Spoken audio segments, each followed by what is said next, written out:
would like to offer some tips and tricks with your Google searching experiences. I want you to be more efficient and have better results.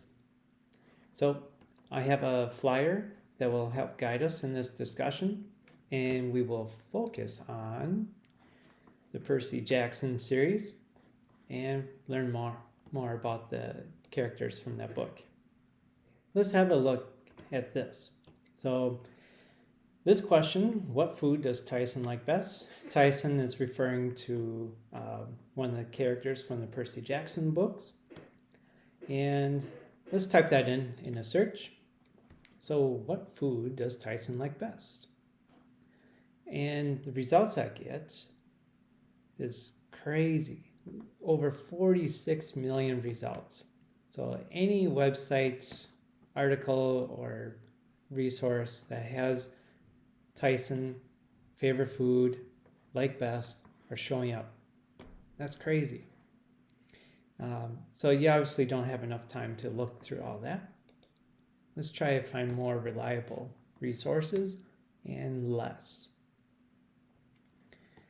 You can consider other words. So because we have like in the word best, that's two words. If we can consolidate into something similar, such as favorite, you will reduce your results even more. So instead of saying what food does Tyson like best, change it to favorite. I know the question doesn't make sense that way, but you get the idea. So we went from 46 million down to 18.5 million. That's helpful. What else can we do?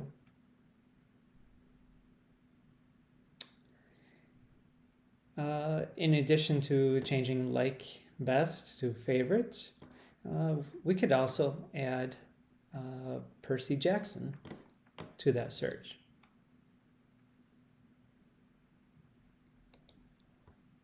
Okay, so we'll type that in at the end here. Now we're down to 1.7 million. It's getting better, right? And then you also may want to consider less words. So yeah, this is a full question, but do you really need to add these additional words? Because you could do something like this. What are you truly trying to get at? So I'm trying to say favorite food, Tyson, and then Percy Jackson. So now it helped a little bit. So it's in the low 1.7 million results. So before it was higher than that. So I think you get the big idea, hopefully. Consolidate your words, try other words, and the commas here that's not required, but they just help. They just help me process my thoughts.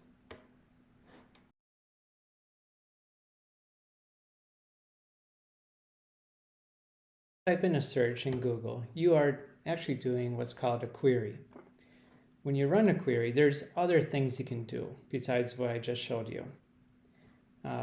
Please remember that every word matters in your keyword search. So if you add additional words, that will just add on to the results.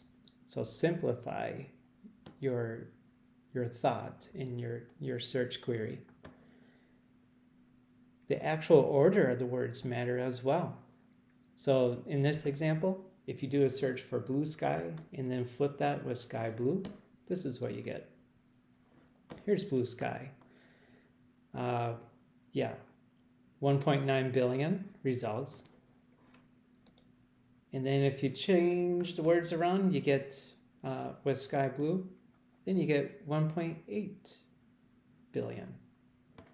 So there's a little bit of a difference there. Capitalization, that doesn't matter. Google doesn't look for that. Punctuation, that does not matter either. There's a few minor exceptions, but no big deal. If you need exactly what you want, so if it's very specific thing. You don't want Google to find just about anything that's kind of related to it. You put quotation marks around your search and it will focus on those words only.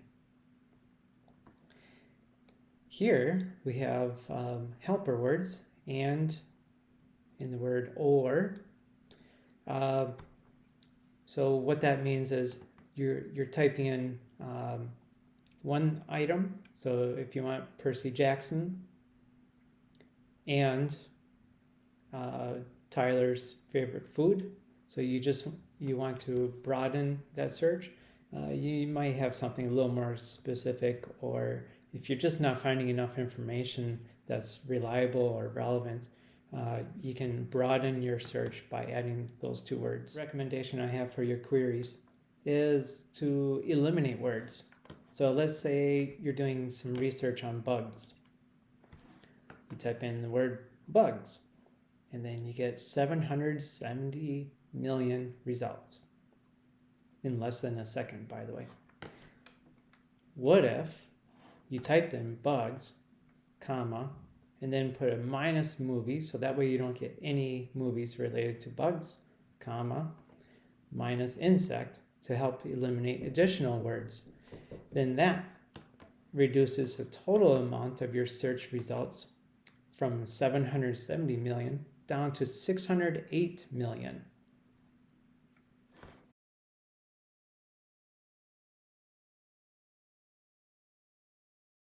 Images also has options. So going back to Canada landforms, and I do just a regular search there, I get a whole lot of options here. Maybe you want to change some of the settings. Right now I have Safe Search on, so as a teacher I want to make sure Safe Search is on so I don't all of a sudden display something to the whole class that I don't want the students to see. You can change your advanced search or safe search or regular search in the settings. If you explore the tools, I think you will like that. So when you select tools, you'll see all these options here. And when you select size, that would be important if you want a good high quality picture. Especially if you're doing like a research project and you're putting together a presentation. So large would be a good option for that. And then you would also want something that's available through Creative Commons license.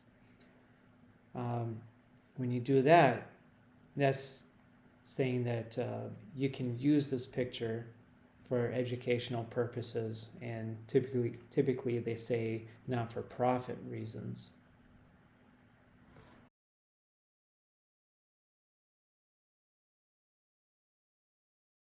A few more points I would like to make when you make a Google query. Once again, we're at Canada landforms. And usually the first one that shows up, it could be the most popular one, but typically it's a paid advertisement. So that's what usually shows up first. Websites pay to have their website show up in the top order of the list of search results. So watch out for that. And then as you go through the list of results, look closely at where the website's coming from. If it's coming from a journal, that's good. That's a good place.